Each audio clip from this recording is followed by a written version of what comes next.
थाली। ये एक लालची इंसान का कहानी है। वो और कोई नहीं, रामपुर ग्राम निवासी मंगाराम। वो एक हाईवे के पास एक होटल चलाया करता था।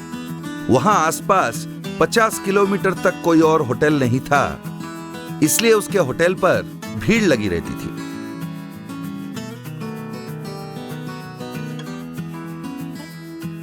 उसके होटल पर खाने के दाम एक बोर्ड पर लिखे हुए थे। प्लेट मील्स 50 रुपए, फुल मील्स 80 रुपए, ऐसा लिखा था। वक्त के हिसाब से, यानी कि जब लोग कम होते थे प्लेट मील्स, और जब भीड़ होता था फुल मील्स वो बोर्ड पे से मिटा देता था।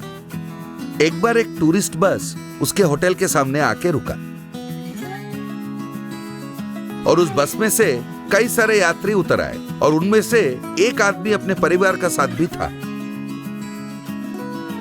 बोर्ड देख के उसने पूछा, अरे ये क्या भाई, खाली फुल मील्स के बारे में लिखा है। परसों आया था तो मैं प्लेट मील्स खा के गया था।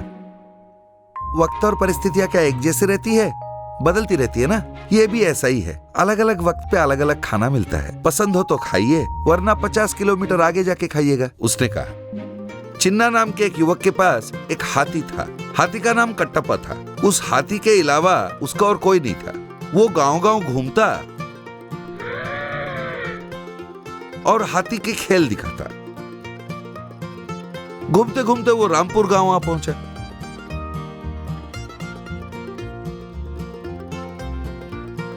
फिर गांव में उसने हाथी का खेल दिखाया। आइए बाबू, हाथी का खेल देखिए, आइए आइए, बच्चे बूढ़े सब आइए, इस जवान हाथी कट्टप्पा को देखिए, कट्टप्पा का खेल देखिए, देखो बाबूजी देख लो। वो चिल्लाने लगा। इसके बाद हाथी ने कई तरह के खेल दिखाए और लोगों ने भी खूब तालियां बजाई। देखा बाबू कट्टप्पा के खेल, देखा भाई कट्टप्पा का अद्भुत काम। आपका मन भर गया है तो दिल खोल के दीजिए बाबू, कट्टप्पा के खाने के लिए दीजिए बाबू। 1 रुपया, 2 रुपया, 5 रुपया, 10 रुपया, जो मन में आए दीजिए बाबू। इसके बाद लोगों ने भी उसे पैसे दिए। चिन्ना अपने हाथी पर गांव से निकल पड़ा और गांव के बाहर वो होटल पे आ पहुंचा। हाथी से उसने कहा, तू यहीं रुक, मैं खाना लेके आता हूं। हाथी ने सर हिला के हाँ बोल दिया और चिन्ना होटल के पास आ पहुंचा। उसने देखा बोर्ड पे से मंगाराम प्लेट मील्स को मिटा रहा है। अरे ये क्या साहब, बोर्ड पे से प्लेट मील्स को क्यों मिटा रहे हो? उसने देख लिया था, इसलिए घबराते हुए मंगाराम ने कहा, वो कल का बोर्ड है ना, आज हमने प्लेट मील्स पकाया ही नहीं, इसीलिए मैंने मिटा दिया। प्लेट मील्स कैसे पकाई जाती है? वो कोई सांबर या दाल है क्या जिसे पकाना पड़ता है? अच्छा, तुम खाना खाने आए हो या प्रश्न पूछने आए हो? आज तो सिर्फ फुल मील्स ही मिलेगा, समझ गए? अच्छा, एक दिन प्लेट मील्स, एक दिन फुल मील्स, ऐसे क्यों बदलते रहते हो? लोगों को जो खाना होगा वो खुद ही चुन लेंगे ना। आज मेरे पास फुल मील्स खाने के पैसे नहीं है, मैं क्या करूं बताइए? क्या करोगे बताऊं? अच्छा, इस रास्ते से सीधा चलते जाओ, 50 किलोमीटर दूर एक और होटल मिलेगा, वहां तुम्हें जो पसंद आए खा लेना। प्रश्न पूछना बंद करो और निकल पड़ो, वरना धक्के मार के निकाल दूंगा। चिन्ना समझ गया कि मंगाराम ठग था। उसने कहा, ठीक है, फुल मील्स ही दे दीजिए, और मैं कर क्या सकता हूं। फिर हाथी की तरफ देखते हुए उसने ट्रा ट्रा ट्रा उसने कुछ इशारे में कहा। हाथी ने सर हिला के बता दिया कि वो समझ गया। होटल में एक खिड़की के पास जाके बैठ गया चिन्ना, और मंगाराम ने उसके सामने खाने का प्लेट रख दिया। चिन्ना ने आहिस्ते आहिस्ते एक रोटी खाया। इतने में हाथी चुपके से खिड़की के पास आ गया और अपने सूंड को खिड़की के अंदर डाल दिया। चिन्ना ने उसे रोटी दे दिया। मंगाराम सब्जी ले आया और देखा रोटियां खत्म हो गई है। अरे, रोटियां खाली, सब्जी के बिना ही रोटियां खाली। बहुत भूख लगा था इसलिए खा लिया। मंगाराम ने फिर से चावल, रोटियां और सब्जी लाके उसे दिया। वो बाजू हटा ही था, हाथी ने पूरा खाना खा लिया। इसके बाद वो खाना लाता रहा और हाथी चुपके से खाता रहा।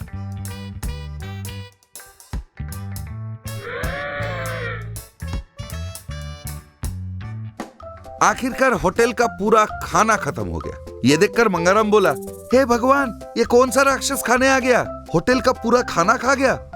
फिर वो पीछे मुड़कर देखा तो उसने हाथी को खाना खाते हुए देख लिया।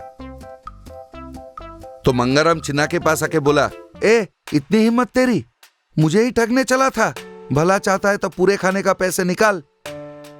अरे ठगना तो तेरा काम है, मेरा नहीं। दूसरों की तरह मुझे भी डराने की कोशिश की ना तो देखना क्या होगा।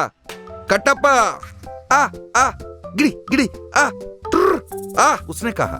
बस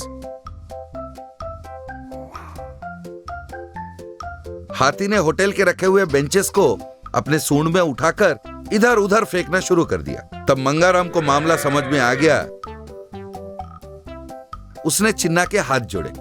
इसके बाद चिन्ना अपने हाथी पे सवार निकल पड़ा।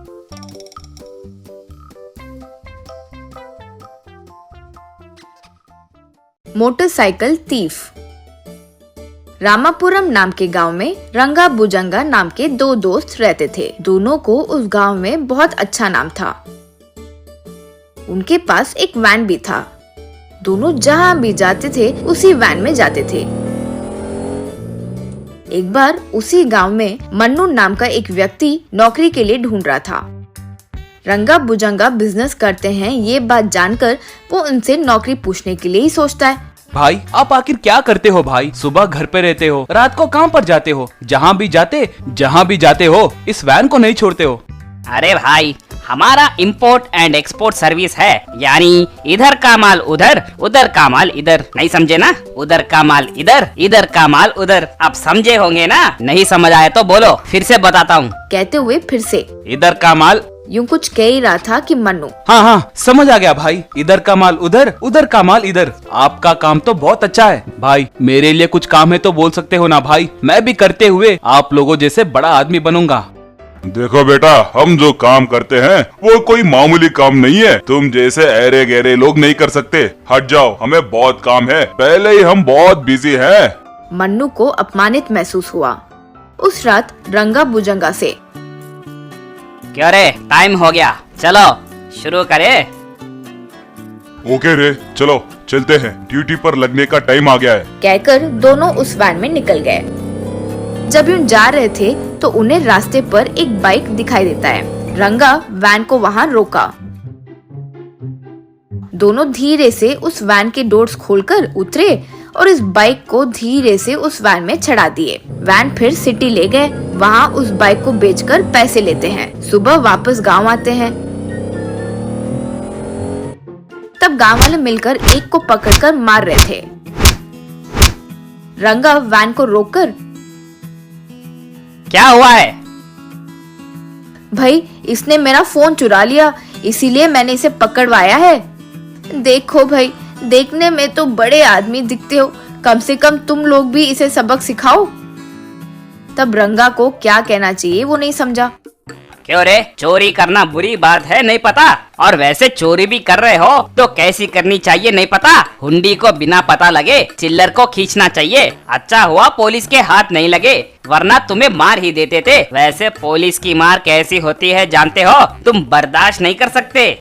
ये क्या भाई, पुलिस के मार के बारे में बात कर रहे हो? आपने मार खाई है क्या पुलिस वालों की, ऐसे जो बात कर रहे हो? तब बुजंगा संभालते हुए, रे, सिनेमा में देखते हैं ना, इसलिए ऐसे बोले। खैर ठीक है, रात को हम बहुत काम करके थक गए हैं, रेस्ट लेना चाहते हैं। हट जाओ, पहले ही हम बहुत बिजी हैं। मन्नू को उन पर शक होने लगा। दूसरी तरफ रामापुरम में बाइक चोरी बहुत होने लगी। गांव वाले पुलिस वालों को कंप्लेंट देते रहे। मन्नू रंगा बुजंगा के बारे में सोचते हुए मन में, मुझे नहीं पता क्यों मुझे इस रंगा बुजंगा पर शक हो रहा है। मैं जब नौकरी के लिए पूछा तो मैं लायक नहीं हूँ बोलते हैं। आखिर ये क्या करते हैं, पता लगाना होगा। क्यों सोचा। जैसे उसने सोचा, उस रात जब रंगा बुजंगा वैन में जा रहे थे, उसी समय मन्नू दोनों को गाड़ी पर पीछा करने लगा। उनको यूं बाइक के पास वैन को रोकना, उस बाइक को उठा लेना, ये सब देखा। मन्नू उसके मन में, बाप रे, चोर कहीं के, तो ये है तुम्हारा काम। बताता हूँ तुम लोगों को। गांव वालों को ये बात बताया। रे मनु, अब क्या करे? हम ये बात जानते हैं, अगर उन्हें पता चली तो वे लोग भाग जाएंगे। तुम लोग अपनी बाइक चाहते हो तो जो मैं कहता हूँ वो करो, मेरे पास एक प्लान है। कहते हुए मन्नू उनको अपना प्लान बताया।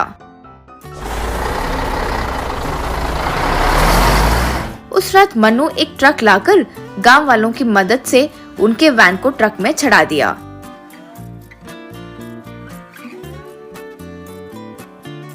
उस रात अंधेरा होने की वजह से रंगा बुजंगा से, रे टाइम हो गया है, अब काम शुरू करे। ठीक है।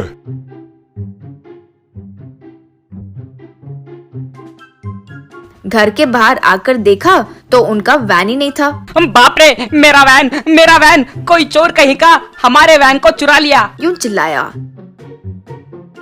तभी वहाँ गांव वाले आए। क्या हुआ भाई, तुम्हारा वैन चली गई? बाप रे बाप। तभी वहाँ पुलिस भी आ गई। सर सही टाइम पर आए हो सर, हमारे वैन को किसी ने चुरा लिया है सर।